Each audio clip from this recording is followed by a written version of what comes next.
This happened in the spring of 2019, in a small town just outside Spokane, Washington. I was 24 at the time, still living with my older sister, Meg, while trying to save up for my own place. We shared a rental duplex on a quiet street too. Bedrooms, one bath, a tiny fenced-in yard, and a short walk to the grocery store where I worked mornings. It wasn't fancy, but it was safe. Or at least, I thought it was. Meg and I worked opposite schedules. I was up at 5 a.m. for the early shift, while she worked nights at a local bar and usually didn't get home until well after 2 a.m. most days.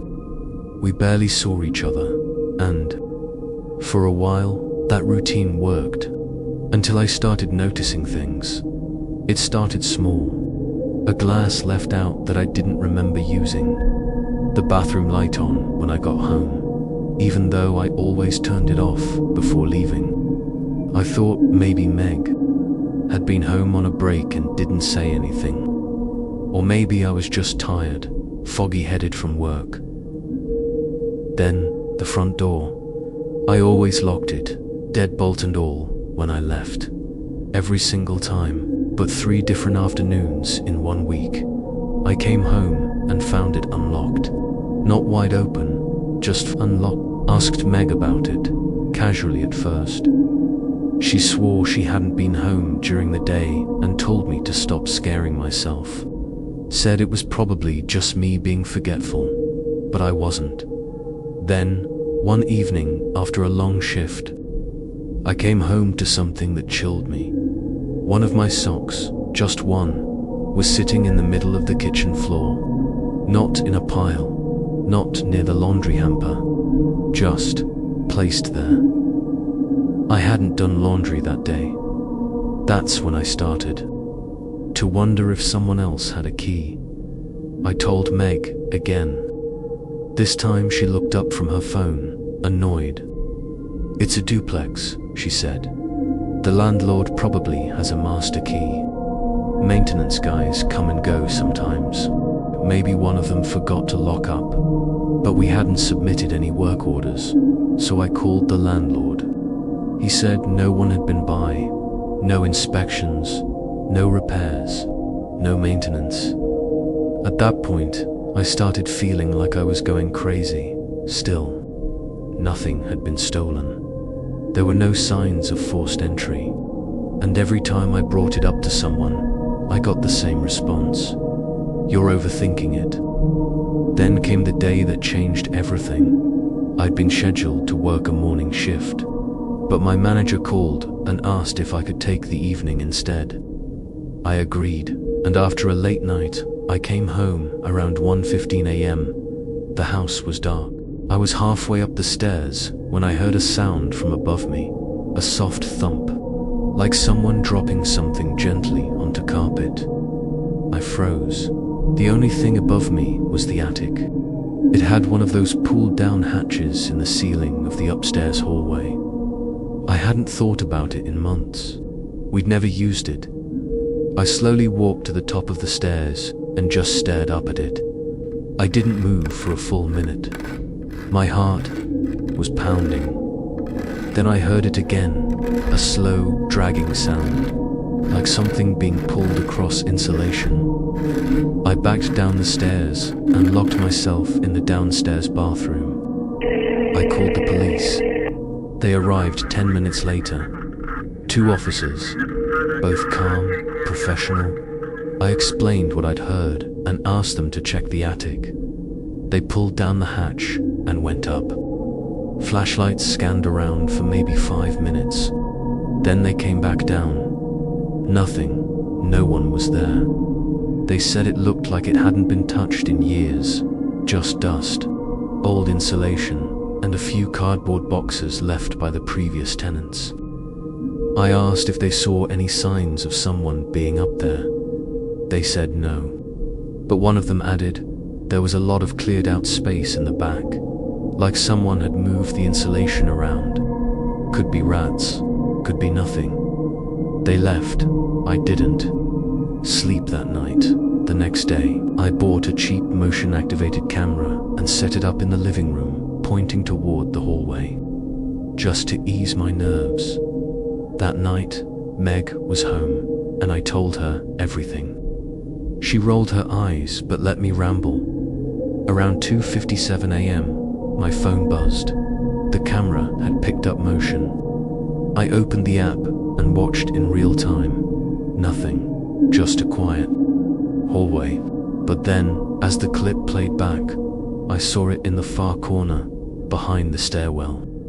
A figure moved past, slow, almost gliding. He was tall, thin, wearing what looked like a long black coat. His face was turned slightly away, so all I could make out was the side of his jaw, pale and sharp. He walked toward the kitchen, and the feed cut out just black. I leaped off the couch, phone in hand, and screamed for Meg. We locked the bedroom door and called the police again. When they arrived, we showed them the footage. One officer played it back several times. The other checked the house again. But the attic, they didn't even bother opening it this time. They said the video was too grainy to make out a face, that it could be a glitch, or maybe even a reflection. We can't confirm a break-in, one of them said. There's no damage, no theft, and no threat made. That line stuck with me.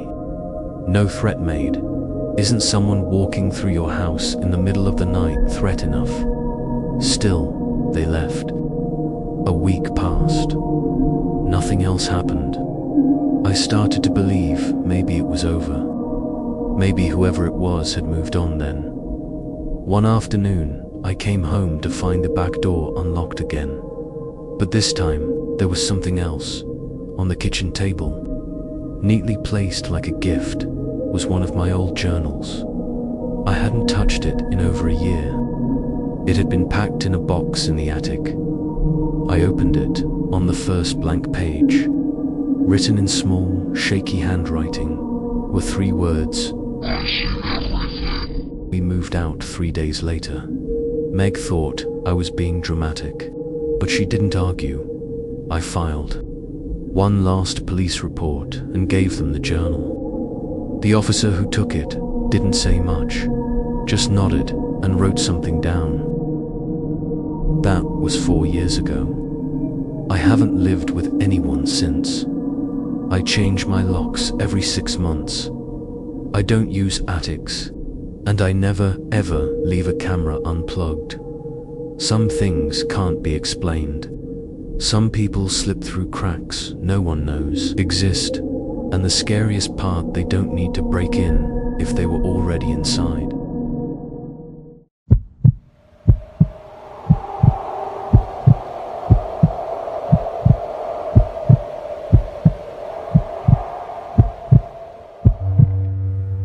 This happened in late 2018, in a remote desert town in Arizona. I was 29 at the time, working as a traveling technician for a satellite internet company. Basically, I'd drive out to rural properties and install or repair dishes. A lot of the places were hours from the nearest city, no signal, no roads, just open land and long stretches of quiet. One of my last jobs that year was a service call to a mobile home near the Nevada border. The request came through our system. Equipment offline, bad reception, customer unreachable. The location pin dropped in the middle of nowhere, no streets nearby. Just a narrow dirt path winding through dry brush. I left around 6 a.m. The drive was long and empty. The last 30 minutes were just dust, power lines, and abandoned gas stations. When I reached the property, I saw an old beige trailer sitting alone, surrounded by rusted fences and a couple of junked cars. It looked deserted. No animals, no people, just stillness. I grabbed my gear and approached. The front door was open an inch. I knocked hard and called out tech support, but no one answered. I heard a sound inside, though slow creak. like someone shifting on an old couch. I called again, nothing, just that faint creaking. I stepped inside. It smelled stale like old fabric and sun-baked plastic. The blinds were drawn, and everything was tinted in a kind of yellow-brown dimness. What struck me was how lived in it felt. There were plates on the table, a sweater on the chair. It didn't look abandoned. It looked paused. I checked the bedroom and bathroom, empty, quiet. I figured maybe someone had stepped out, so I went outside to get started. That's when I noticed something strange. There were bare footprints in the dirt around my van. No shoes, just human feet. They circled the vehicle once and led back toward the rear of the trailer. I walked around. Nothing, just more dry silence. Trying to stay rational, I got to work. The dish was behind the trailer. I powered up my signal meter and started diagnostics. That's when I noticed the hardware had been completely fried, not weather damage, but tampered with, burned out from the inside. I'd never seen anything like it. Then my work phone buzzed. I looked down and saw I had a voicemail no missed. Call, no signal bars, just a single message, 11 seconds long. I hit play. It was static at first. Then a faint, breathy voice whispered, "He's not gone. He watches from under the floor." I just stood there, staring at the phone. There was no way anyone could have called me out there. I checked again, zero service. No bars. I felt exposed, like someone was watching from somewhere I couldn't see. I turned back toward the trailer. That's when I noticed something else. The driver's side window on my van was cracked open. On the inside of the glass was smudged fingerprints, soily, long, as if someone had dragged their hand down from the top. I got in, locked the doors, and sat there trying to calm down. I looked back toward the trailer and, I swear, behind the blinds in the front window, I saw a shadow move. Just for a second. I drove off without finishing the job. Later that day, I filed a report and flagged the address as unsafe. I didn't go into details, just mentioned signs of trespassing, possible squatters. The company sent the local sheriff's office out the next day. The official report: nothing found. Trailer empty, no damage. They said it was secure, but unoccupied. But here's the part that really got me. The officer mentioned something in passing, that the trailer didn't have any crawl space or flooring. Just a concrete slab underneath. Nothing anyone could be under. A week later, another tech named Jordan was sent to finish the job. I hadn't told him anything, but the next day, he called me. First thing he said was, "Did you leave that note in the bathroom?" I asked what note. He said there was a piece of yellow paper taped to the mirror. Written in marker, it said, "Don't listen to the floor." He thought I was messing with him. I wasn't too. This day, I still have that voicemail saved.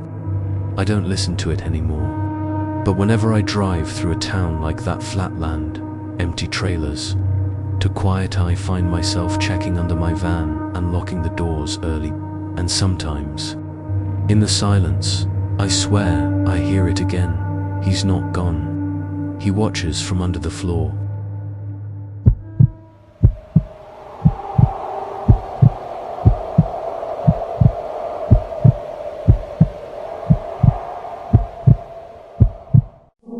This happened in the summer of 2020.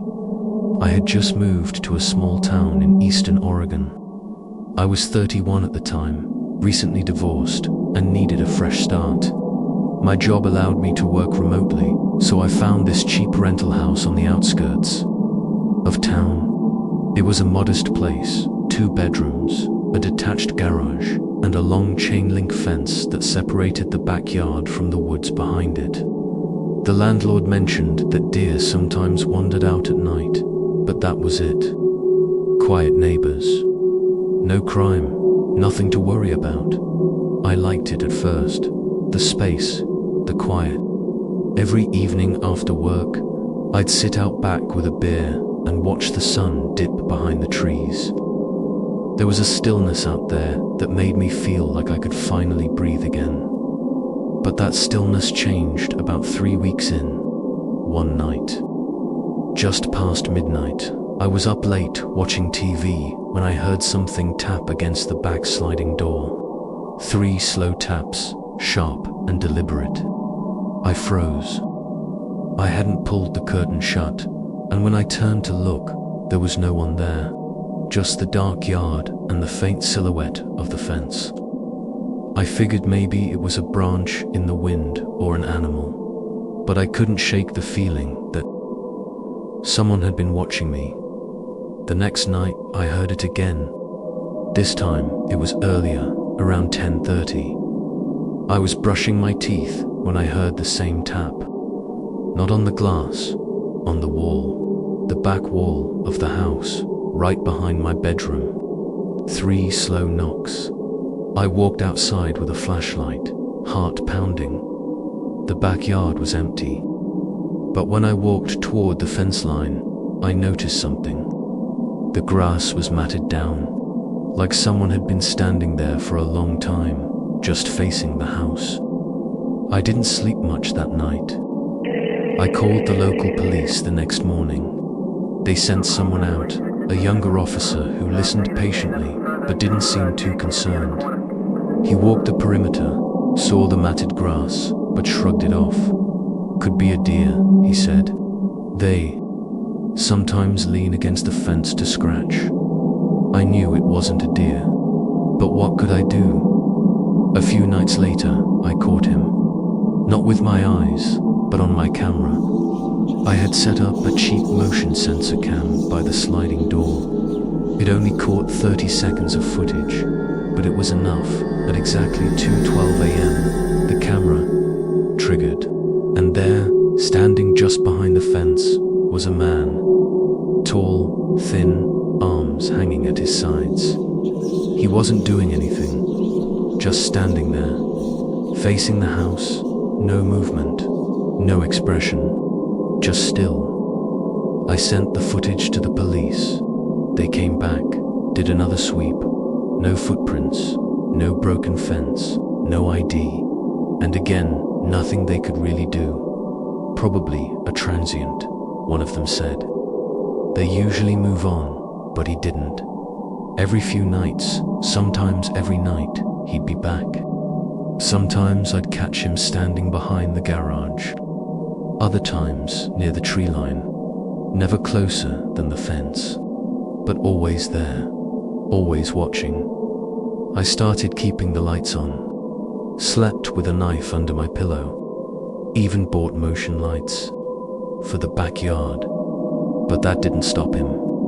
The lights would go off, and I'd wake up to find them turned slightly, like someone had moved them manually. The police kept coming when I called, but they stopped taking it seriously. No crime, no entry, no evidence, just a man behind a fence. One night, I decided to confront him. I don't know why. Maybe I was just tired of being afraid. I saw him through the blinds around 3 a.m., same place as always. I grabbed my flashlight, went out the back door. My heart was pounding so loud I could barely hear my own footsteps. I walked right up to the fence, shined the light through the chain links, but he was gone, like he had vanished. The light caught nothing but trees and empty grass. As I turned to go back in, I heard a sound, a whisper, low and raspy, not coming from the woods, but from the other side of the garage. It said my name. Not shouted, just breathed. I ran back inside and locked every door. I didn't sleep at all that night. The next morning, I checked the garage and found a message carved into the wood of the back wall. Not with a pen or spray paint, but scratched. deep into the siding. For words, you shouldn't have looked. I called the police one last time. They came, they looked, they noted it down. But again, no prints, no suspect. Nothing they could charge anyone with. They offered to increase patrols. But I knew it wouldn't matter. Whatever this was, whoever this was, they weren't afraid of being seen. I moved out 2 weeks later. Didn't even wait for the lease to end. Left most of my stuff behind, especially the camera. The landlord didn't ask questions, and I didn't give answers. To this day, I still don't know who that man was, why he chose my house, or what he wanted. But sometimes, when I'm walking home at night, I get this feeling, like someone's behind me. Not close, just watching, and I've never lived near woods again.